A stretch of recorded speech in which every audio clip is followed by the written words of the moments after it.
বন্ধন news, খবরের বন্ধন। শুরু করছি আজকের খবর। দামোদর নদে জল বাড়তেই জলে ডুবতে শুরু করেছে 15টি লরি। দামোদর নদে জল বাড়তেই জলের নিচে ডুবে গেছে একাধিক বালি বহন করতে আসা লরি। ঘটনা পূর্ব বর্ধমানে গলসি থানার অন্তর্গত গ্রহগ্রাম এলাকার সন্ধ্যা বালি ঘাটে। সূত্রের খবর, গত রাতে দামোদর নদ থেকে বালি লোড করে আসতে বহু লরি এখানে দাঁড়িয়েছিল।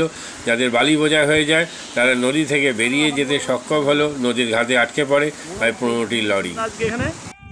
কালকে রাত 12টার সময় হঠাৎ করে নদীতে জল চলে আসার কারণে আনুমানিক 10 থেকে 15টা গাড়ি জলের তলায় ডুবে যায়। আচ্ছা, এটা কোন জায়গা? এটা গ্রহগ্রাম সন্ধ্যা, গ্রহগ্রামের সন্ধ্যা ঘাট। হ্যাঁ, এই ঘাটটাতে নিয়মিত গাড়ি চলে, তাই তো? হ্যাঁ, নিয়মিত গাড়ি চলে। এটা কোথা থেকে বালিটা কাটে এরা সন্ধ্যা ঘাট থেকে বাড়িটা তোলা হয়, দামোদর নদী। আচ্ছা, এই দক্ষিণ বাসাপুর এলাকা, তাই তো? এটা, হ্যাঁ, দক্ষিণ বাসাপুর এলাকা। আপনার নাম? রাজকুমার মন্ডল। ওইটা আর আমার এই ডুবাটা মানে কি তফাৎ আমাকে বলা লাগবে, কি বুঝিস তুই? এই তফাৎ তুই বুঝিস? আমারও সাথে কাজ মায়ে খাল, ওইটা মায়ে বিরাট গভীর, তো এটা 31-50 মালিকটা 31-50 মায়ে বিরাট খাল, এটা ভয়টা ছিল। না না মারা ভয় কিছু নাই, কারণ মানে কোন ভয় নাই, মনে হচ্ছে শুধু মানা নেই। আমাদের গুলো ছেড়ে দিলে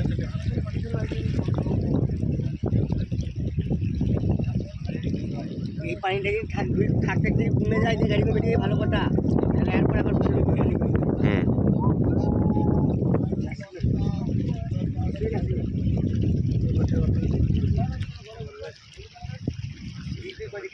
আমাকে আমরা সাংঘাতিক হবে।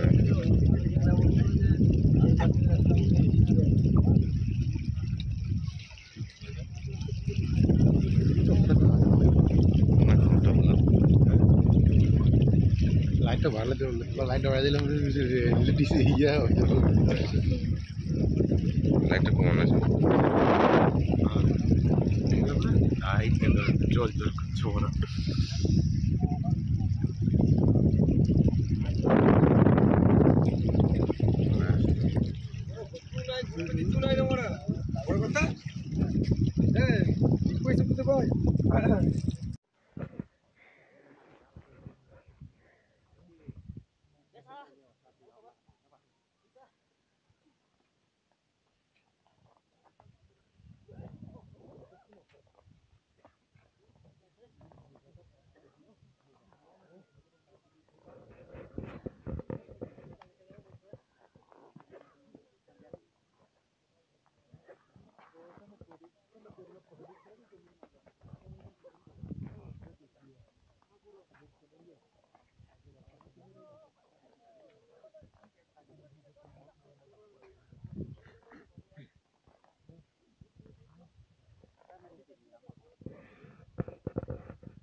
আমাদের দেশের স্বাধীনতা সংগ্রামের 75 বছর হচ্ছে। আজাদি কা অমৃত মহোৎসব 75 ইয়ার্স আমাদের দেশে উদযাপন হচ্ছে। আমাদের চন্দননগরের স্বাধীনতা সংগ্রামী রাসবিহারী বোস এবং রাধানাথ সিকদারকে স্মরণ করে আমি এভারেস্ট এবং লচ্ছি অভিযান করেছিলাম। রাসবিহারী বোস আজাদি ফৌজ গঠন করেছিলেন, যার নেতৃত্ব দিয়েছিলেন নেতাজি সুভাষচন্দ্র বসু, এবং রাধানাথ সিকদার ভারতের স্বাধীনতা সংগ্রামী এবং ভারতের সমাজের জন্য অনেক কাজ করেছেন, এবং এভারেস্টের প্রথম উচ্চতা মাপ কিভাবে লড়াই করেছে। পাহাড়ে উঠতে গেলে প্রায় ভিক্ষা করতে চলে আসবে, ঠিক আছে? একটা পাহাড়ের বসায় ধরে দিলেন।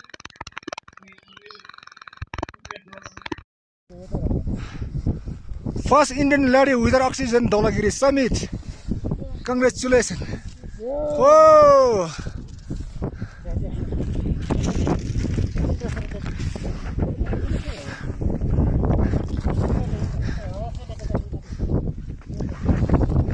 जल्दी करो, जल्दी নিচ্ছে। এবং আমি যেই অক্সিজেন ছাড়া করি সেটা আমার ওই 5-6 বছর থেকে ট্রেনিং নেওয়ার জন্য।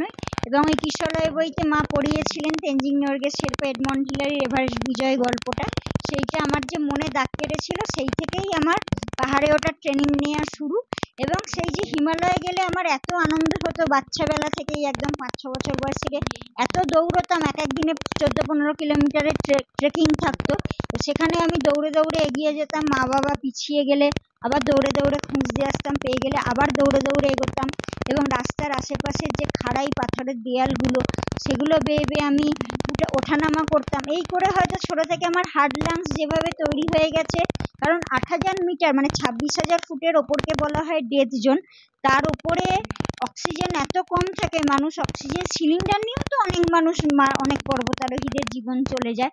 তো সেইখানে আমি অক্সিজেন ছাড়াই মানে পর্বত অভিযানগুলো করি, এবং আমার অক্সিজেন স্যাচুরেশন অনেক বেশি থাকে সবসময়, মানে 90-এর ওপরে, 95-96 এরকম ওই উচ্চতাতেও থাকে। তো যে কারণে আমি অক্সিজেন ছাড়া করতে পারছি, যেটা পৃথিবীতে খুবই মানে কম মানুষই করতে পারে। আর এখনো অবধি আমি পৃথিবীর 6টা উচ্চতম শৃঙ্গ আরোহণ করেছি। তাছাড়াও আরো আমি ভারতের হিমালয়তে অনেক শৃঙ্গ অভিযান করেছি, মোটামুটি 15টা অভিযান আমি এখনো পর্যন্ত করেছি। আর দার্জিলিং এর হিমালয়ান মাউন্টেনিং ইনস্টিটিউট থেকে আমি ট্রেনিং নিয়েছি। আর ইন্ডিয়ান মাউন্টেনিয়ারিং ফাউন্ডেশন, যেটা দেশের অ্যাপেক্স বডি মাউন্টেনিয়ারিং এর, সেখান থেকেও আমি আলপাইন মাউন্টেনিয়ারিং এর বিভিন্ন লিডারশিপ ট্রেনিং নিয়েছি। এবং আমার ছোটবেলাকার স্যার হচ্ছেন অপূর্ব চক্রবর্তী স্যার, ওনার হাত ধরে যাত্রা শুরু এবং আজকে এই জায়গায় পৌঁছতে পেরেছি। উনি সবসময় মাদকাসক্ত যুবকদের জীবনের মূল স্রোতে ফিরিয়ে আনছে চুঁচুড়া নবজীবন ফাউন্ডেশন। আজ থেকে 7 বছর আগে পথ চলা শুরু হয়েছিল এই সংস্থার। হুগলি জেলা থেকে শুরু হয়েছিল নবজীবন ফাউন্ডেশনের কাজ। আজ গোটা উত্তর পূর্ব ভারতে ছড়িয়ে পড়েছে তার ব্যাপ্তি। জেলা ও রাজ্যের হাজার হাজার মাদকাসক্ত যুবকদের মানসিক ও শারীরিক চিকিৎসার মধ্যে দিয়ে সুস্থ জীবনের পথে ফিরিয়ে আনছে নবজীবন ফাউন্ডেশন। কি করে এই সংস্থাকে তিল তিল করে গড়ে তুলছেন বন্ধন নিউজ এর ক্যামেরার সামনে, সে কথা বললেন সংস্থার কর্ণধার চন্দন দাস। দেখি ওটার মধ্যে কি আছে, বা পাড়ার বড় দাদারা করছে, আমিও একটুখানি করি, ফিলিংসটা কি সেটা দেখতে যাই। এবং একটা সার্টেন টাইমের পর কি হয়, সেটা ফ্রিকোয়েন্সিটা তখন অনেক বেশি থাকে, গ্যাপ থাকে যখন শুরু করে। পরবর্তীকালে যখন নির্ভরশীল হয়ে পড়ে সেই একটা সাবস্টেন্সের উপর, তখন সেটা থেকে বেরোনোর জন্য সে নানা রকম চেষ্টা করে, কিন্তু তার ওয়ে আউটটা জানা নেই যে কোন রাস্তা দিয়ে গেলে নেশা থেকেও বিরত থেকে সুস্থ স্বাভাবিক জীবনযাপন করা যায়। তো আমি ভাবলাম যে শুধুমাত্র আমি সুস্থ স্বাভাবিক জীবনযাপন করলাম, আমার জীবনের সার্বিক উন্নতি হলো, বা আমার যেসব এম বা আমি জীবনে যে জিনিসগুলো করতে পারিনি সেগুলো আমি ফুলফিল করলাম, তাহলে তো শুধু আমার কথাই ভাবা হলো। তাহলে আমি এরকম কিছু কাজ করি যাতে আমার মতো আরও 5 জন আমার দ্বারা উপকৃত হয়। এবং একটা সার্টেন টাইমের পর যখন মানুষ চায় যে ফিরতে, অথচ তার কাছে রাস্তা থাকে না, তখন এই একটা WHO ওয়ার্ল্ড হেলথ অর্গানাইজেশন একটা প্রসিডিওর বার করেছে। কম খরচে বিশ্বমানের আধুনিক চিকিৎসার হুগলির মিডল্যান্ড নার্সিংহোমে বাংলার বিশিষ্ট চিকিৎসকরা এই নার্সিংহোমে রোগীদের চিকিৎসা করেন। জটিল রোগের চিকিৎসার জন্য রোগীদের আর দক্ষিণ ভারত যাওয়ার দরকার নেই।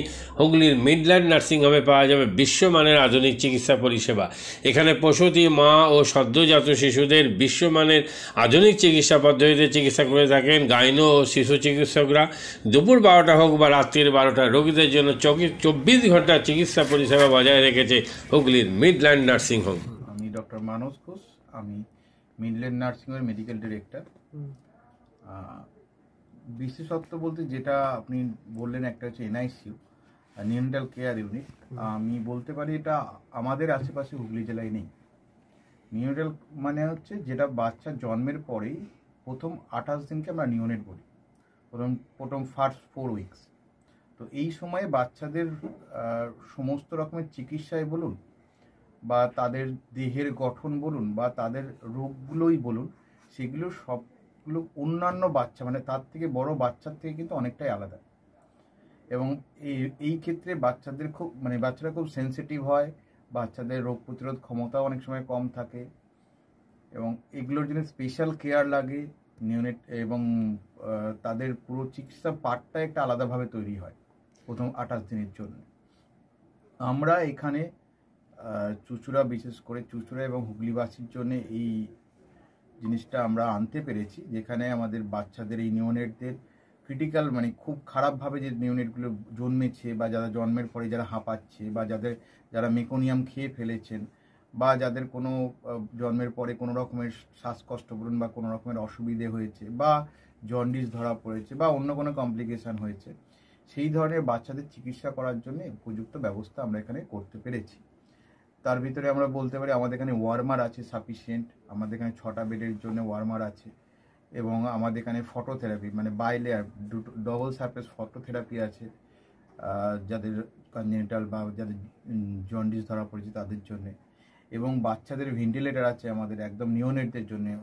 এই ভেন্টিলেটার সাধারণভাবে সব জায়গায় পাবেন না, এবং বাচ্চাদের বাবেল সিপ্যাপ যেটা একটা স্পেশালাইজ মেশিন, বাচ্চাদের যেহেতু ভেন্টিলেটার খুব বেশি লাগে না কিন্তু বাবেল সিপ্যাপ বলে একটা জিনিস খুব বেশি লাগে, তাদের অক্সিজেনের পরিমাণ কমে গেলে তাদের শ্বাসকষ্ট হলে সেটাও আমাদের এখানে আছে। এবং আমি কিছুদিন আগে আমাদের একটি বাচ্চা এখানে ভর্তি হয়েছিলেন যার শ্বাসকষ্ট হতে শুরু করেছিল জন্মের 6 ঘন্টা পর থেকে, এবং সুন্দরভাবে তাকে আমরা এখানে চিকিৎসা দিয়েছি। আমাদের এখানে দুজন খুব ইয়ং মানে এনথুজিয়াস্টিক পেডিয়াট্রিশিয়ান আছেন, ডক্টর মৈত্র এবং ডক্টর ঘোষ। তো তারা তাদের দুজনের আন্ডারেই বাচ্চা ভর্তি ছিলেন। অন্য পেডিয়াট্রিশিয়ানরাও আসেন, বাট এনারা আমাদের এখানে সবসময়ই থাকেন মোটামুটি একটা স্তম্ভের মতো আমাদের নিওনেটাল কেয়ার ইউনিটের জন্য। এবং বাচ্চাটি এই মুহূর্তে খুবই ভালো আছে, তাকে আমরা ডিসচার্জ করেছি। এটা কি প্রিম্যাচিওর বেবিদের ক্ষেত্রে এটা বেশি প্রয়োজন হয়? ভীষণভাবে প্রিম্যাচিওর বেবি যারা একটু আগে জন্মেছেন বা যাদের ওয়েট কম হয়েছে, এবং অনেক সময় মায়ের বা ওয়েট অনেক সময় বেশি ওয়েট হলেও যে সেটা ভালো সেরকম নাও হতে পারে, যেমন ডায়াবেটিসের ক্ষেত্রে হতে পারে। তো অনেক সময় বাচ্চাদের বারবার জন্মানোর পর সুগার ফল করছে, এটাও আমরা দেখি। অনেকগুলো কারণে যেগুলো জন্মের পরেই যে সমস্ত সমস্যাগুলো হয় সেগুলোর জন্য এরকম স্পেশালাইজ ইউনিট দরকার হয়, নিওনেটাল কেয়ার ইউনিট, এবং সেটা আমরা এখানে করতে পেরেছি। প্রথম কথা হচ্ছে জীবনের দাম সব থেকে বেশি, ঠিক আছে, এবং যে মা 10 মাস তার বাচ্চাটাকে গর্ভে ধারণ করেছেন তার জন্য সারা পৃথিবীর সব থেকে মূল্যবান জিনিস বা সেই বাবাটির জন্য কিন্তু সেই শিশুটি। রিগার্ডিং কস্ট যদি বলেন, আমরা এমনিতে একটা মফস্বল এলাকাতে থাকি এবং আমাদের পুরো নার্সিংহোমটাই মফস্বল এলাকাতে। আমরা সেটার কথা মাথায় রেখেই আমাদের যে সমস্ত কস্টগুলো রেখেছি। এবং এই যেটা বললাম কয়েকদিন আগেই আমাদের একটি বাচ্চা যাকে হঠাৎ করে শিফট করতে হয়েছিল নিকুতে, সে চিকিৎসা পেয়ে গেল। তার বাবা মা দুজনেই খুব স্যাটিসফাইড। সেটা আমাদের যে ফেসবুক পেজ আছে, সেখানে আপনারা তাদের কথা শুনলে বুঝতে পারবেন। এবং কস্ট মানে যথেষ্ট রিজনেবল, আমি একেবারে কম বেশি এরকম বলবো না, আমি বলবো রিজনেবল। আমাদের মফস্বলের জন্য যেটা হওয়া উচিত সেই রকমই করা আছে। হুগলি কোদালিয়া জাতীয় যুব কম্পিউটার সাক্ষরতা মিশন স্কুল পড়ুয়াদের পাশাপাশি তরুণ প্রজন্মের কাজে স্বনির্ভর হওয়ার জন্য বিশ্বমানের কম্পিউটার প্রশিক্ষণ কেন্দ্র। এখানে ক্লাস 3 থেকে ইঞ্জিনিয়ারিংয়ের কম্পিউটার কোর্স পর্যন্ত প্রশিক্ষণ দেওয়া হয়। এই হুগলির কোদালিয়া জাতীয় যুব কম্পিউটার সাক্ষরতা মিশন প্রশিক্ষণ কেন্দ্র থেকে কম্পিউটারের প্রশিক্ষণ নিয়ে দেশে বিদেশে অনেক ছাত্রছাত্রী আজ প্রতিষ্ঠিত।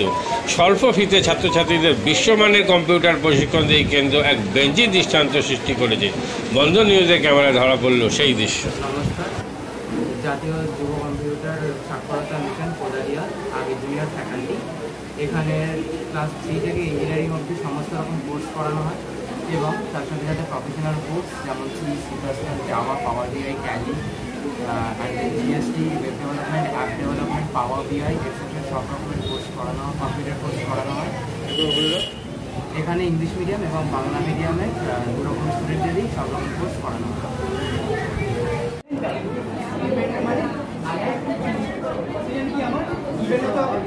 সেকেন্ড কি আমার ট্যালেন্ট, রাইট? আমি এখানে কি করলাম, এই পার্টটা বার করছি কাকে, আমার এই পার্টটা the first while loop is for the sum of digits and the second while loop is for the reverse.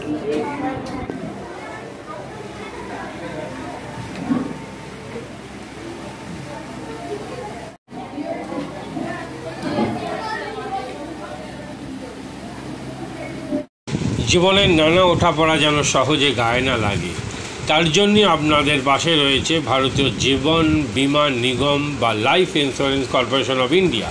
জন্ম থেকে মৃত্যু আর সুসময় থেকে বিপদের সময় সবসময় আপনাদের পাশে রয়েছে LIC। তাই আর দেরি না করে আসুন, ভারতীয় জীবন বীমা নিগম পরিবারে অন্তর্ভুক্ত হন। জীবন বীমা সংক্রান্ত যে কোনো সমস্যার সমাধান আর নতুন জীবন বীমা পলিসির জন্য যোগাযোগ করুন 6289985550।